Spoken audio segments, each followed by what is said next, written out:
Everybody has scars. Some have physical scars and some have emotional scars. Some are able to grow stronger from it while others are paralyzed by it. Some are able to hide it while others are shown on the outside. Whatever it is that affects us in some way. It tells a story. It gives us character. I want to tell you my story. I've been quiet for far too long. Let's begin, shall we?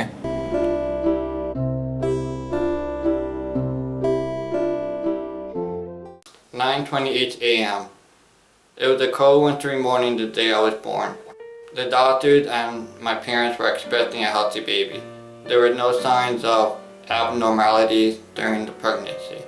When I was born, I was healthy. The only abnormality that they saw was malformed toes. The doctor said that this shouldn't affect me that much, and surgery could be done to correct it, but it is not needed since it won't affect my walking, or at least it probably won't. A couple of days later, I was sent home since I was perfectly healthy. My parents were so excited that they were welcoming a second child, that no red flags were raised. A couple of months went by, and all of a sudden I got the growth on my head. My parents rushed me to the emergency room to see what was happening. The doctors had no explanation to it. They noticed the growth and decided to get surgery on it to remove it. The doctor never had an explanation for it and told my parents to not worry about it since it would probably not appear again. They thought I had some rare form of cancer, but they shouldn't be too worried about it since we see no bad cells or anything like that. A couple of months later, I started getting the growth on my neck and head again. When I went back to the doctor a day or two later, they were close to disappearing. This alarmed my parents very much and baffled all the doctors that were there. No doctor could diagnose me properly or didn't know what was happening. They just had more questions than answers. The weird thing was that when I get the growths on any part of my body, it would show up one day and would disappear within a day or within a week, and there would be no signs of anything happening. It was extremely bizarre to everyone. The doctors were trying to find answers to what was happening to me.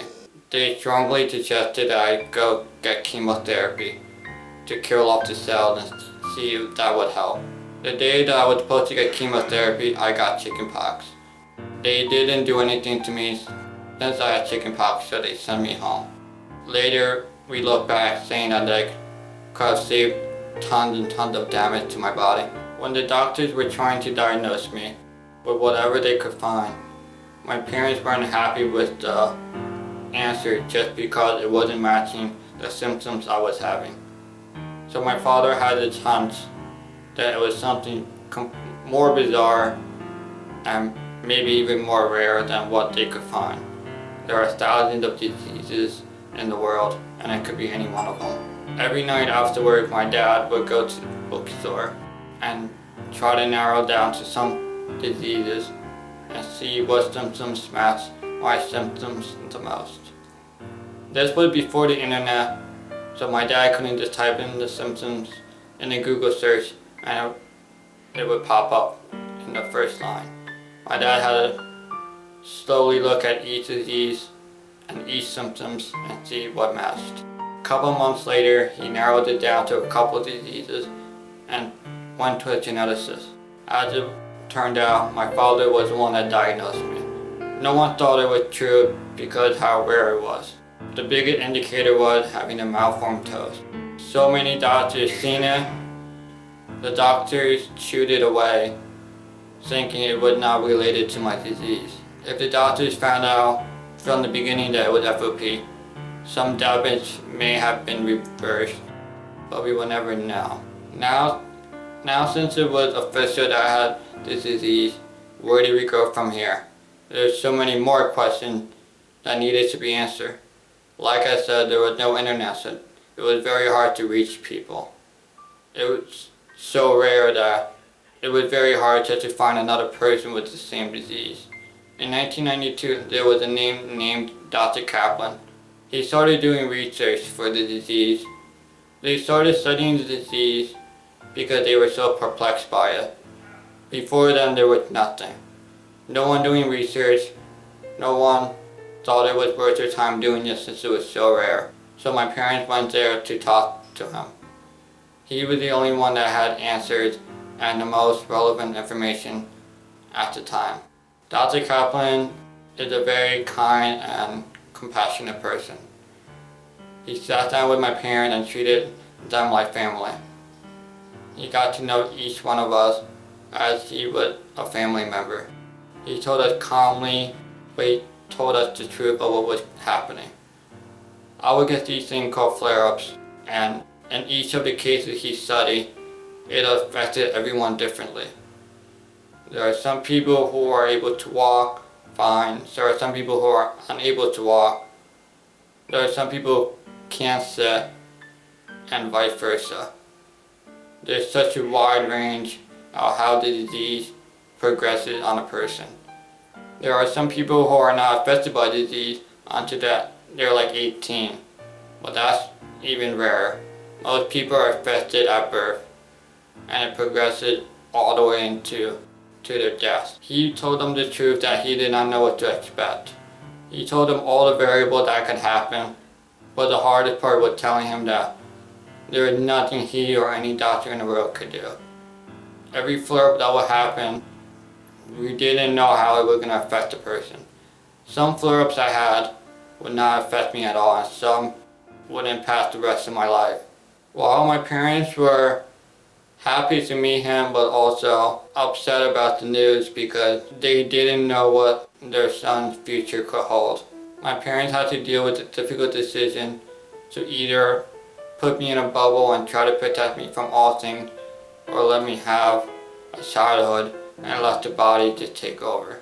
My parents decided to let me do the things I could do, and they tried to protect me, but they let me be until my body took over. I thought I had a really happy childhood. My parents did everything that they thought they could do, and they did. We went on luxurious vacation, we traveled the world, and we were just so happy together. Looking at the pictures, it seemed like there would have been nothing wrong with me. It just seemed like I could progress through life without anything. Throughout my childhood, I would be having these flare-ups, but a lot of the time it didn't affect me, or at least they didn't think it would be affecting me. A lot of them happened around my neck area, my shoulders, and my spine. I never complained about it, and they just kind of shrugged it off. The first big indicator of saw how devastating the disease was when I was around 6 to 7 years old. I went to bed one night, and the next morning my elbows were locked into the place they are now. There were no signs of a flare-up. I didn't fall the night before or anything like that.